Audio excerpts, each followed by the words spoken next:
মৰমৰ ছাত্ৰ-ছাত্ৰীসকল, আজি মই তোমালোকৰ লগত আলোচনা কৰিবলৈ আগবাঢ়িছোঁ সপ্তম শ্ৰেণীৰ সমাজ বিচিত্ৰা পাঠ্যপুথিৰ পাঠ 4 দক্ষিণ আফ্ৰিকা। আহাচোন আমি এই পাঠটো পঢ়োঁ আৰু আমি ইয়াৰ মাজৰ প্ৰশ্নবোৰ আলোচনা কৰিম দেই। দক্ষিণ আফ্ৰিকা আফ্ৰিকা মহাদেশৰ এখন বিশেষ দেশ। এই দেশখন আফ্ৰিকা মহাদেশৰ একেবাৰে দক্ষিণৰ একাংশ জুৰি বিস্তৃত হৈ আছে। দক্ষিণ আফ্ৰিকাৰ মাটিকালি 1.91 লাখ বৰ্গ কিলোমিটাৰ। দেশখনৰ উত্তৰে আছে নামিবিয়া, বটছৱানা আৰু জিম্বাবৱে। পূবে আছে মোজাম্বিক, এছৱাটিনী, পূৰ্বৰ যোনখন স্বাজিলেণ্ড বুলি কোৱা হৈছিল, আৰু ভাৰত মহাসাগৰ। দক্ষিণে ভাৰত মহাসাগৰ আৰু পশ্চিমে আছে আটলান্টিক মহাসাগৰৰ দক্ষিণ অংশ। চোৱাচোন, আমাৰ ইয়াত দেখুৱাই থৈছে যে এই মেপখনত মানে পূবে, পশ্চিমে, উত্তৰে আৰু দক্ষিণে কি আছে। লেছোথ নামৰ ক্ষুদ্ৰ দেশ এখন মাটিকালি হৈছে 30,000 বৰ্গ কিলোমিটাৰ দক্ষিণ আফ্ৰিকাৰ ভিতৰতে সোমাই থকাৰ দৰে আছে। লেছোথ নামৰ এখন ক্ষুদ্ৰ দেশ আছে দক্ষিণ আফ্ৰিকাত, সেইখনৰ মাটিকালি হৈছে 30,000 বৰ্গ কিলোমিটাৰ আৰু সেইখন দক্ষিণ আফ্ৰিকাৰ ভিতৰতে সোমাই আছে। আফ্ৰিকা মহাদেশৰ অন্তৰ্গত এখন দেশ হিচাপে দক্ষিণ আফ্ৰিকাৰ বিশেষ গুৰুত্ব আছে। এই দেশখনৰ প্ৰধান বিশেষত্ব হ'ল দক্ষিণ আফ্ৰিকা দেশখন ক'ত আছে গম পোৱা নে? আফ্ৰিকা মহাদেশৰ অন্তৰ্গত, যোনখন আফ্ৰিকা মহাদেশৰ ভিতৰত আছে।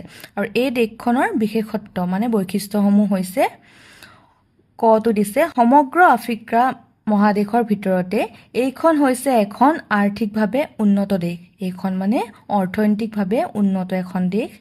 খ হৈছে, এই দেশ দীৰ্ঘকাল ধৰি অৰ্থাৎ 1795 চনৰ পৰা 1961 চনলৈকে ব্ৰিটিছ উপনিৱেশিক শাসনৰ অধীনত আছিল।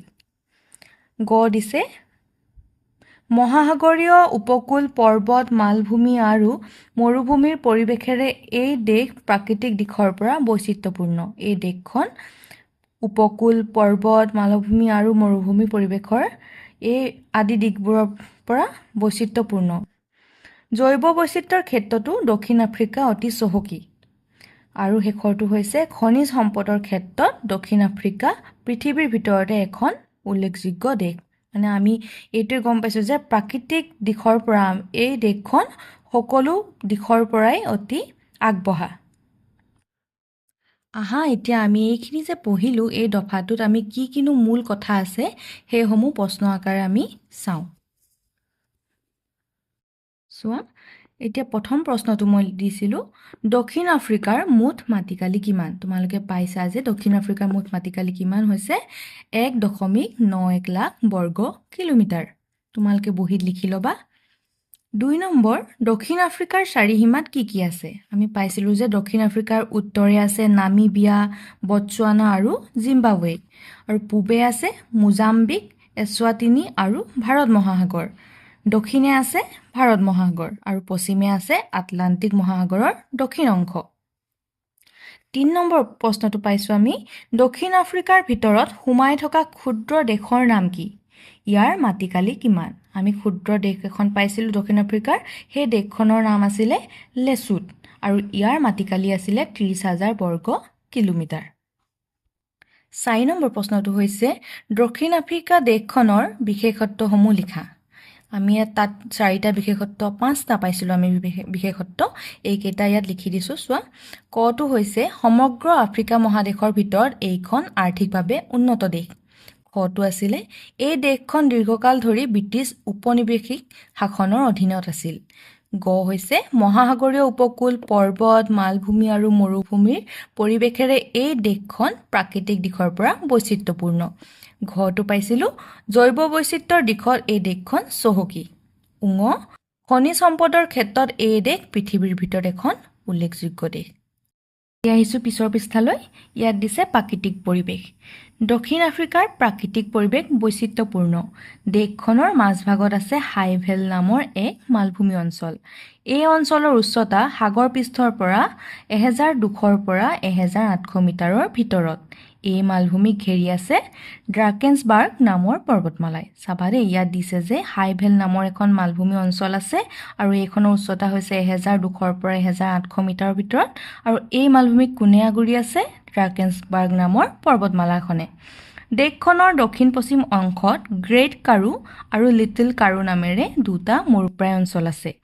এটা দীঘলীয়া ঠেক উপকূল অঞ্চলে এই অঞ্চলটো প্ৰায় 2798 কিলোমিটাৰ দেশখনৰ পূব, দক্ষিণ আৰু পশ্চিমৰ প্ৰান্তীয় অঞ্চল আগুৰি আছে। এই অঞ্চলত থকা সৈকত বা সমুদ্ৰকটবোৰে স্থানীয় লোকসকলৰ লগতে পৰ্যটকক বৰকৈ আকৰ্ষণ কৰে। দক্ষিণ আফ্ৰিকাৰ প্ৰধান নদীখনৰ নাম হৈছে ওৰেঞ্জ। ইয়াৰ দৈৰ্ঘ্য প্ৰায় 2200 কিলোমিটাৰ। ই ড্ৰাকেনছবাৰ্গ পাৰ্বত্য অঞ্চলৰ পৰা ওলাই আহি আটলাণ্টিকত পৰিছে। কাষৰ চিত্ৰত ওৰেঞ্জ নদীখন দেখুওৱা হৈছে। চোৱাচোন, ইয়াত এই নদীখন যে ওৰেঞ্জ নামৰ নদীখন দেখুওৱা হৈছে আৰু এইখন কি হ'ল দক্ষিণ আফ্ৰিকাৰ প্ৰধান নদী। ইয়াৰ দৈৰ্ঘ্য 2200 কিলোমিটাৰ দেই। ইয়াৰ ভাল নামৰ এখন প্ৰধান উপনৈ আছে। ইয়াত এখন উপনৈ আছে, নামটো হ'ল ভাল।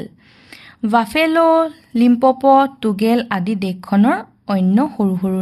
ইয়াত আমি কেইখনমান সৰু সৰু নৈ পাইছোঁ চোৱা। বাফেলো, লিম্পপো, টুগেল এইখন সৰু সৰু নৈ। দক্ষিণ আফ্ৰিকাৰ জলবায়ু প্ৰধানকৈ উপক্ৰান্তীয় নাতিশীতোষ্ণ। ইয়াৰ দক্ষিণ পশ্চিম অঞ্চলত ভূমধ্যসাগৰীয় জলবায়ু অনুভূত হয়। দেশখনত বাৰ্ষিক গড় বৃষ্টিপাতৰ পৰিমাণ প্ৰায় 50 চেণ্টিমিটাৰ। ইয়াত কিমান হয়? গড়ে 50 চেণ্টিমিটাৰ বৰষুণ হয়। সাধাৰণতে দেশখনৰ ভিতৰত পূবৰ পৰা পশ্চিমলৈ বৰষুণৰ পৰিমাণ কমি আহে। বছৰটোৰ ভিতৰত ঋতু অনুসৰি উষ্ণতাৰ লক্ষণীয় পাৰ্থক্য ঘটে। এতিয়া পঢ়িম আমি উদ্ভিদ আৰু বন্যপ্ৰাণীৰ ক্ষেত্ৰত দক্ষিণ আফ্ৰিকা যথেষ্ট চহকী। আমি এইটো আগতেও পাই আহিছোঁ যে উদ্ভিদ আৰু বন্যপ্ৰাণীৰ ক্ষেত্ৰত দক্ষিণ আফ্ৰিকা চহকী। দেশখনত প্ৰায় 850টা প্ৰজাতিৰ চৰাই পোৱা যায়। কেইটা চোৱা, এইটো মনত ৰাখিবা যে 850টা প্ৰজাতিৰ চৰাই পোৱা যায়। বিগ ফাইভ বুলি কোৱা সিংহ, বাঘ, হাতী, গড় আৰু মহ দক্ষিণ আফ্ৰিকাৰ প্ৰধান স্তন্যপায়ী প্ৰাণী। ইয়াত সিংহ, বাঘ, হাতী, গড় আৰু মহ এই 5টা জন্তুক বিগ ফাইভ বুলি কোৱা হয় আৰু এইকেইটা হ'ল প্ৰধান স্তন্যপায়ী প্ৰাণী দক্ষিণ আফ্ৰিকাৰ। আৰু ইয়াৰ উপৰিও কেইটামান আছে, সেইকেইটা হ'ল চিতা, জিৰাফ, জেব্ৰা, এণ্টিলোপ আৰু বনৰীয়া কুকুৰ। এইবোৰ জীৱ জন্তু ইয়াত পোৱা যায়। দক্ষিণ আফ্ৰিকাত মুঠতে 19খন ৰাষ্ট্ৰীয় উদ্যান আছে। এইটো আমাৰ এটা ইম্পৰ্টেণ্ট প্ৰশ্ন হ'ল যে 19খন ৰাষ্ট্ৰীয় উদ্যান আছে। ইয়াৰ ভিতৰত ক্ৰুগাৰ ৰাষ্ট্ৰীয় উদ্যান, এডু ৰাষ্ট্ৰীয় উদ্যান, টেবল মাউণ্টেন ৰাষ্ট্ৰীয় উদ্যান আদি প্ৰধান। এইকেইখন প্ৰধান। ইয়াৰ উপৰিও আমাৰ কেইখনমান আছে। এইবোৰলৈ পৃথিৱীৰ বিভিন্ন দেশৰ পৰা যথেষ্ট সংখ্যক পৰ্যটক আহে। চিত্ৰ 4.3 ক্ৰুগাৰ ৰাষ্ট্ৰীয় উদ্যানৰ একাংশ দেখুওৱা হৈছে। চোৱাচোন, এই ৰাষ্ট্ৰীয় উদ্যানখন দেখিছা? এইখন হ'ল ক্ৰুগাৰ ৰাষ্ট্ৰীয় উদ্যান। এতিয়া আমি ইয়াৰ চমু প্ৰশ্নবোৰ আলোচনা কৰোঁ আহাচোন। দক্ষিণ আফ্ৰিকাৰ মাজভাগত থকা মালভূমি অঞ্চলৰ নাম কি? মই প্ৰথমতেই তোমালোকক কৈছিলোঁ যে মালভূমি অঞ্চলটোৰ নাম হ'ল কি? হাইভেল। মনত ৰাখিবা। তাৰপাছত হাইভেল মালভূমি অঞ্চলৰ উচ্চতা কিমান? আমি পাইছিলোঁ যে সাগৰ পৃষ্ঠৰ পৰা 1200 পৰা 1800 মিটাৰৰ ভিতৰত।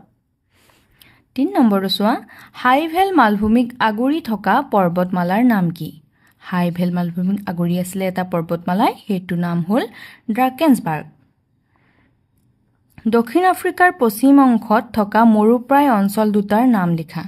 আমি দুটা মৰুপ্ৰায় অঞ্চলৰ নাম পাইছিলোঁ। সেই দুটা হৈছে এটা গ্ৰেট কাৰু আৰু এটা হৈছে লিটল কাৰু।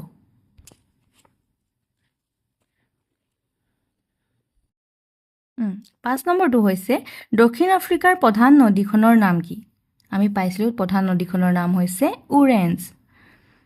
6 নম্বৰ, এই নদীখনৰ দৈৰ্ঘ্য কিমান? এই নদীখনৰ দৈৰ্ঘ্য প্ৰায় 2200 কিলোমিটাৰ। দক্ষিণ আফ্ৰিকাৰ এখন উপনৈৰ নাম লিখা। আমি এখন উপনৈৰ নাম পাইছিলোঁ, তাৰ নাম হৈছিলে ভাল। এই দেশৰ কেইখনমান সৰু নৈৰ নাম লিখা। আমি দক্ষিণ আফ্ৰিকাৰ কেইখনমান সৰু সৰু নদীৰ নাম পাইছিলোঁ, বাফেলো, লিম্পপো আৰু টুগেল। মনত আছেনে তোমালোকৰ? দেশখনৰ বাৰ্ষিক গড় বৃষ্টিপাতৰ পৰিমাণ কিমান?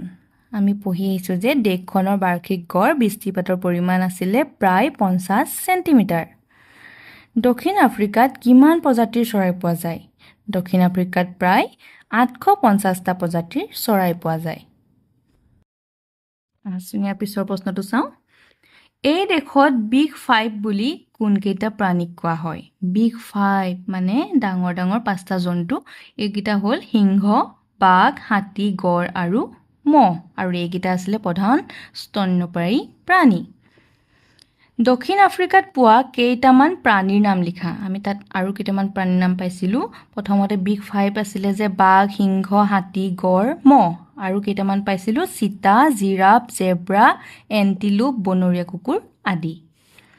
এই দেশত মুঠতে কিমানখন ৰাষ্ট্ৰীয় উদ্যান আছে? এই দেশত মুঠতে 19খন ৰাষ্ট্ৰীয় উদ্যান আছিলে। দক্ষিণ আফ্ৰিকা দেশৰ প্ৰধান ৰাষ্ট্ৰীয় উদ্যান কেইখনৰ নাম লিখা।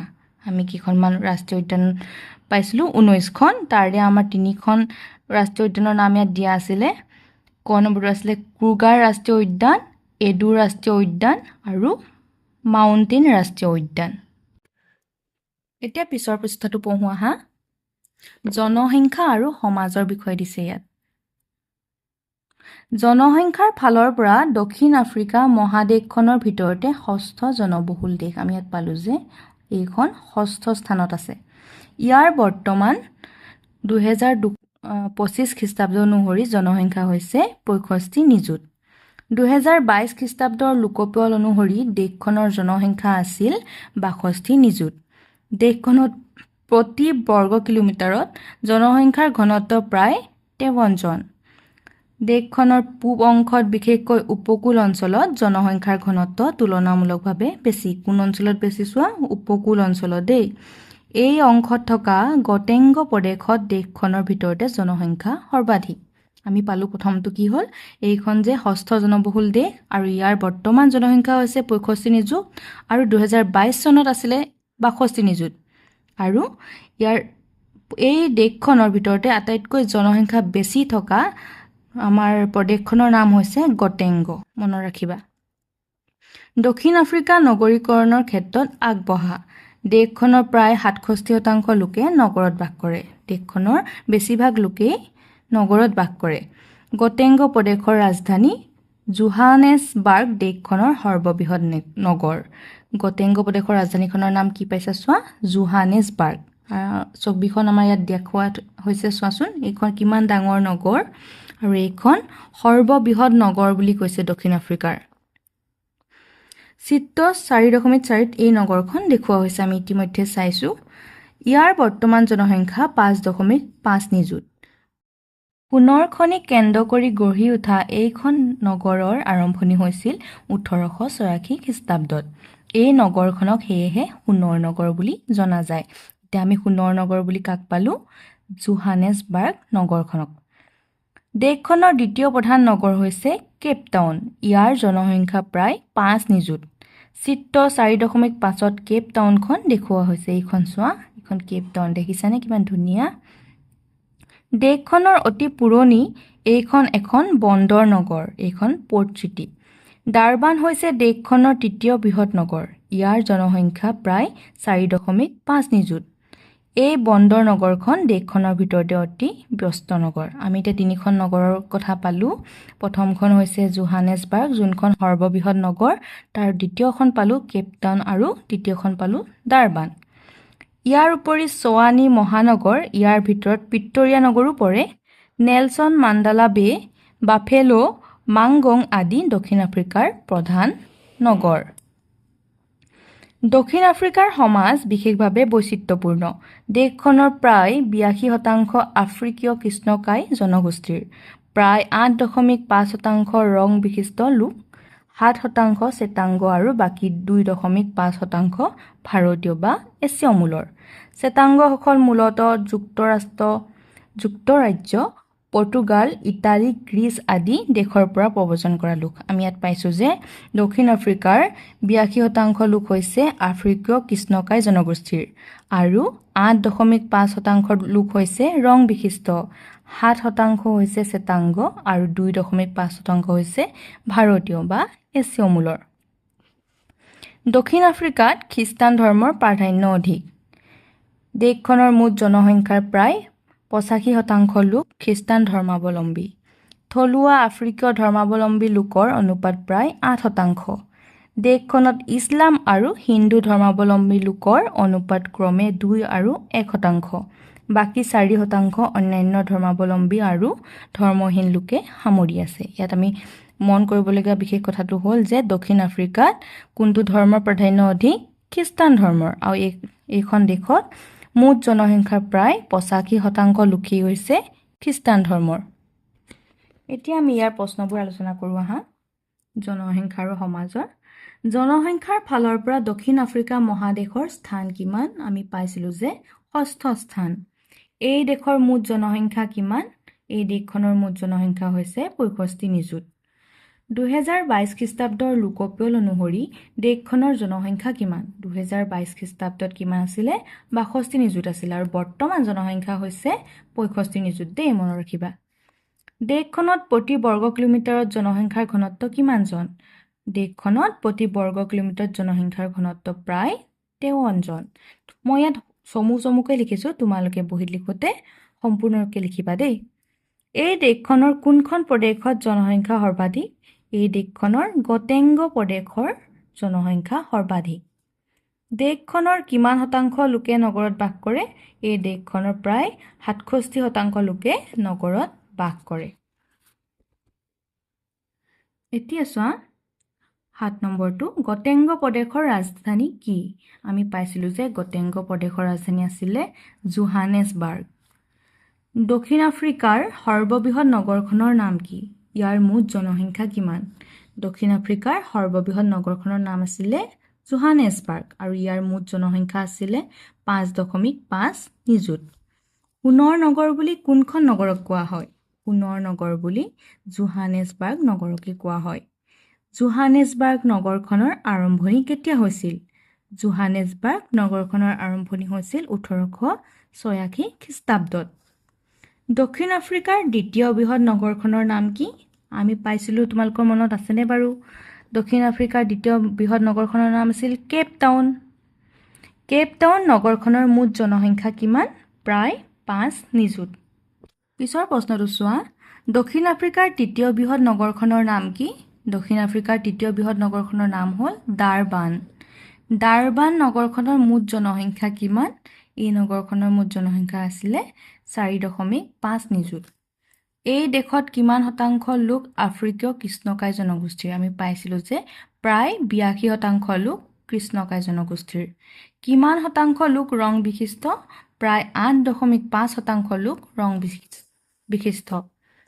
শ্বেতাংগ আৰু এছীয় বা ভাৰতীয় মূলৰ লোক কিমান? শ্বেতাংগ আছিলে প্ৰায় 7% আৰু এছীয় বা ভাৰতীয় লোক আছিল 2.5%। এই দেশত কোনটো ধৰ্মৰ প্ৰাধান্য অধিক? এই দেশখনত খ্ৰীষ্টান ধৰ্মৰ প্ৰাধান্য অধিক। দেশখনৰ কিমান শতাংশ লোক খ্ৰীষ্টান ধৰ্মাৱলম্বী? দেশখনৰ প্ৰায় 85% লোকেই খ্ৰীষ্টান ধৰ্মাৱলম্বী। থলুৱা আফ্ৰিকীয় ধৰ্মাৱলম্বী লোকৰ অনুপাত কিমান? থলুৱা আফ্ৰিকীয় ধৰ্মাৱলম্বী লোকৰ অনুপাত হৈছে প্ৰায় 8%। ইয়াৰ পাছত আমি অৰ্থনৈতিক অৱস্থাৰ বিষয়ে পঢ়ো আহাচোন। আফ্ৰিকা মহাদেশৰ ভিতৰত দক্ষিণ আফ্ৰিকা এখন অতি চহকী দেশ।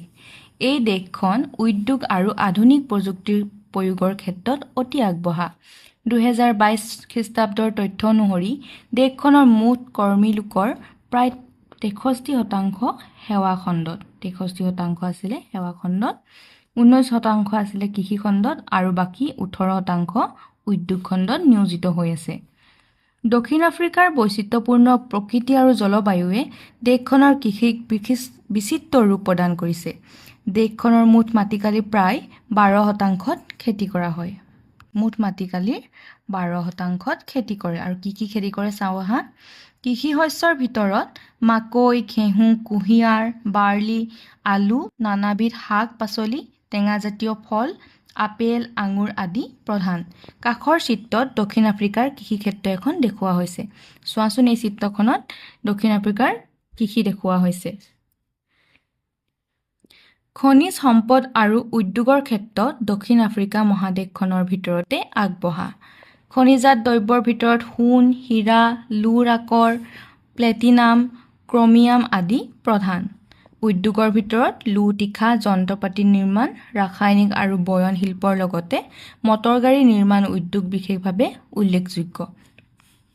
দক্ষিণ আফ্ৰিকাই পৃথিৱীৰ বিভিন্ন দেশলৈ সোণ, হীৰা, লোৰ-আকৰ, প্লেটিনাম, যন্ত্ৰপাতি, গাড়ী মটৰ আদি ৰপ্তানি কৰে। দক্ষিণ আফ্ৰিকাৰ পৰা আমাৰ পৃথিৱীৰ বিভিন্ন দেশলৈ কি কি অনা হয় চোৱা। প্ৰধানকৈ সোণ অনা হয়, হীৰা, লোৰ-আকৰ, প্লেটিনাম, যন্ত্ৰপাতি আৰু গাড়ী মটৰ অনা হয়। দেশখনে আমদানি কৰা দ্ৰব্যৰ ভিতৰত যন্ত্ৰপাতি, সা-সঁজুলি, পেট্ৰলিয়াম জাতীয় দ্ৰব্য, ৰাসায়নিক পদাৰ্থ, খাদ্যশস্য আদি প্ৰধান। সুবিধাজনক উপকূলীয় অৱস্থান, প্ৰাকৃতিক সম্পদৰ প্ৰাচুৰ্য, যাতায়াত পৰিবহণৰ সুবিধা আদি কাৰকে দক্ষিণ আফ্ৰিকাক আৰ্থিক দিশত আগবঢ়াত যথেষ্ট সহায় কৰিছে। তথাপিও নিবনুৱা সমস্যা আৰু পৰিৱেশ প্ৰদূষণজনিত সমস্যাই দেশখনৰ উন্নতিত নেতিবাচক প্ৰভাৱ পেলাইছে। দেখিছা যে সকলো দিশৰ পৰা দক্ষিণ আফ্ৰিকা আগবঢ়া যদিও নিবনুৱা সমস্যা আৰু পৰিৱেশ প্ৰদূষণজনিত সমস্যাই দেশখনৰ উন্নতিত অলপ বাধা দিছে। উল্লেখ্য যে এতিয়াও দেশখনৰ প্ৰায় 20% লোক দৰিদ্ৰ সীমাৰেখাৰ তলৰ অৱস্থাত জীৱন নিৰ্বাহ কৰিবলগীয়া হৈ আছে। এতিয়াও 20% লোক দৰিদ্ৰ সীমাৰেখাৰ তলত জীৱন নিৰ্বাহ কৰি আছে। ইয়াতে আমি জানো অহা দিছে, চাওঁ আহাচোন। ফৰাচীসকলে পশ্চিম আফ্ৰিকাত কফিৰ খেতি ৰোপণ পদ্ধতিত কৰিছিল। কফিৰ খেতি ৰোপণ পদ্ধতিত কোনে কৰিছিল? ফৰাচীসকলে। আৰু ক'ত কৰিছিল? পশ্চিম আফ্ৰিকাত। তদুপৰি ইংৰাজসকলে মালয়েছিয়াত ৰবৰ আৰু ভাৰত আৰু শ্ৰীলংকাত চাহ খেতি কৰিছিল। এইটো আমি জানিবলগীয়া কথা, তোমালোকে মনত ৰাখিবা। এতিয়া আমি এই প্ৰশ্নখিনি পঢ়ো আহাচোন। অৰ্থনৈতিক অৱস্থাৰ চমু প্ৰশ্নসমূহ হৈছে 2022 খ্ৰীষ্টাব্দৰ তথ্য অনুসৰি দক্ষিণ আফ্ৰিকা দেশখনৰ মুঠ কৰ্মী লোকৰ কিমান শতাংশ লোকে সেৱা, কৃষি আৰু উদ্যোগ খণ্ডত নিয়োজিত হৈ আছে? সেৱা খণ্ডত আমি পাইছিলোঁ 63%, কৃষি খণ্ডত 19%, উদ্যোগ খণ্ডত 18%। 2 নম্বৰ, দক্ষিণ আফ্ৰিকাত প্ৰধানকৈ কি কি কৃষি শস্যৰ খেতি কৰা হয়? দক্ষিণ আফ্ৰিকাত প্ৰধানকৈ মাকৈ, ঘেঁহু, কুঁহিয়াৰ, বাৰ্লি, আলু, নানাবিধ শাক-পাচলি, টেঙাজাতীয় ফল, আপেল, আঙুৰ আদিৰ খেতি কৰা হয়। এই দেশখনে পৃথিৱীৰ বিভিন্ন দেশলৈ কি কি সামগ্ৰী ৰপ্তানি কৰে? সোণ, হীৰা, লোৰ-আকৰ, প্লেটিনাম, যন্ত্ৰপাতি, গাড়ী মটৰ আদি এই বস্তুবোৰৰ ৰপ্তানি কৰে। দক্ষিণ আফ্ৰিকাৰ কিমান শতাংশ লোকে দৰিদ্ৰ সীমাৰেখাৰ তলত জীৱন নিৰ্বাহ কৰি আছে? দক্ষিণ আফ্ৰিকাৰ প্ৰায় 20% লোকে দৰিদ্ৰ সীমাৰেখাৰ তলত জীৱন নিৰ্বাহ কৰি আছে। এই প্ৰশ্নসমূহৰ উপৰিও আৰু কিছুমান প্ৰশ্ন ওলাব পাৰি, ইয়াত তোমালোকে কৰিবা। আৰু ইয়াৰ পিছত মই তোমালোকক অনুশীলনী 1ৰ প্ৰশ্ন উত্তৰবোৰ কৰি দিম, সেইখিনি লিখি ল'বা। অনুশীলনী 1ৰ প্ৰথম প্ৰশ্নটো হৈছে দক্ষিণ আফ্ৰিকাৰ মাটিকালি কিমান? দক্ষিণ আফ্ৰিকাৰ মাটিকালি প্ৰায় 1.91 বৰ্গ কিলোমিটাৰ। 2 নম্বৰ প্ৰশ্নটো হৈছে হাইভেল মালভূমিখনক কোনখন পৰ্বতমালাই আগুৰি আছে? উত্তৰটো হৈছে হাইভেল মালভূমিখনক পূব আৰু দক্ষিণ দিশৰ পৰা ড্ৰেকেনছবাৰ্গ পৰ্বতমালাই আগুৰি আছে। ইয়াৰ পিছৰ প্ৰশ্নটো হৈছে বিগ 5 বুলিলে কি বুজা? উত্তৰ, আফ্ৰিকাৰ বন্যপ্ৰাণী জগতৰ আটাইতকৈ শক্তিশালী 5বিধ জন্তু সিংহ, বাঘ, হাতী, গড় আৰু মহক একেলগে বিগ 5 বুলি কোৱা হয়। প্ৰশ্ন 2, জোহানেছবাৰ্গক কিয় সোণৰ নগৰ বুলি জনা যায়? উত্তৰ, জোহানেছবাৰ্গ চহৰখন বিশ্বৰ এক অন্যতম প্ৰধান সোণ উৎপাদনকাৰী কেন্দ্ৰ। পৃথিৱীৰ ভিতৰতে আটাইতকৈ বেছি সোণ পোৱা যায় বাবে ইয়াক সোণৰ নগৰ বুলি কোৱা হয়। প্ৰশ্ন 3, দক্ষিণ আফ্ৰিকাৰ প্ৰাকৃতিক পৰিৱেশৰ বিষয়ে এটি টোকা প্ৰস্তুত কৰা। প্ৰয়োজনত ফটো সংগ্ৰহ কৰিবা। উত্তৰ, দক্ষিণ আফ্ৰিকাৰ প্ৰাকৃতিক পৰিৱেশ বৈচিত্ৰ্যপূৰ্ণ। ইয়াৰ ভূ-প্ৰকৃতি প্ৰধানকৈ মালভূমিৰে গঠিত। এই মালভূমিক ঘেৰি আছে ড্ৰাকেনছবাৰ্গ নামৰ পৰ্বতমালাই। দেশখনৰ দক্ষিণ-পশ্চিম অংশত গ্ৰেট কাৰু আৰু লিটল কাৰু নামেৰে 2টা মৰুপায় অঞ্চল আছে। এটা দীঘলীয়া ঠেক উপকূল অঞ্চলে প্ৰায় 2798 কিলোমিটাৰ দেশখনৰ পূব, দক্ষিণ আৰু পশ্চিমৰ প্ৰান্তীয় অঞ্চল আগুৰি আছে। জলবায়ুৰ ক্ষেত্ৰত দেশখনৰ বেছিভাগ অংশই উপক্ৰান্তীয়। বন্যপ্ৰাণী চহকী ভাণ্ডাৰ থকা এই দেশখনত ক্ৰুগাৰ ৰাষ্ট্ৰীয় উদ্যানৰ দৰে বিখ্যাত সংৰক্ষিত বনাঞ্চল আছে, য'ত বিগ 5 আদিকে ধৰি বিভিন্ন প্ৰজাতিৰ জীৱ-জন্তু পোৱা যায়। দক্ষিণ আফ্ৰিকাৰ প্ৰাকৃতিক পৰিৱেশৰ দুখনমান আলোকচিত্ৰ তোমালোকৰ সুবিধাৰ বাবে ইয়াতে দাঙি ধৰিলোঁ। অনুশীলনী 1 আৰু পাঠটোৰ মাজৰ প্ৰশ্নসমূহৰ উত্তৰ এই ভিডিঅ'টোত দাঙি ধৰিলোঁ। অনুশীলনী 2 আৰু ইয়াৰ পাছৰ চমু প্ৰশ্ন উত্তৰবোৰ পিছৰ ভিডিঅ'ত দাঙি ধৰিম। এই চমু প্ৰশ্ন উত্তৰসমূহৰ পৰা তোমালোকে উপকৃত হ'বা বুলি আশা কৰিছোঁ। ধন্যবাদ।